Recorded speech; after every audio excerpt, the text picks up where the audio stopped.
ماینکرافت، ولی اگه کرافت کنم ویدیو تمومه. خب اسپان شدیم. راستی هدف این ویدیو هم آیرونه. خب یه ذره چوب استک بگیریم، به دردم نمیخوره همینجوری داشته باشه. چوبم یه ذره بکنم، کاری نداره، فقط یه ویلیج پیدا کنم و آیرون گولمو بزنم تموم میشه. مرغم بکشیم گوش نموشه. خب برس رسیدم. خوبه. اونجا کنم آیرون دیدم.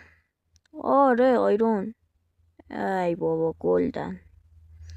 اصلا من نمیتونم چیزی بکنم. وای آیرون های اون پایینو بلیشون. سلام بهونه قشنگ من برای زندگی. خب بالاخره یه دونه پورتال. به بچه بیا اینو بخور. ای خدا لوتش ریده. آیرون گلم و ویلیجو تمام. اینم از آیرون.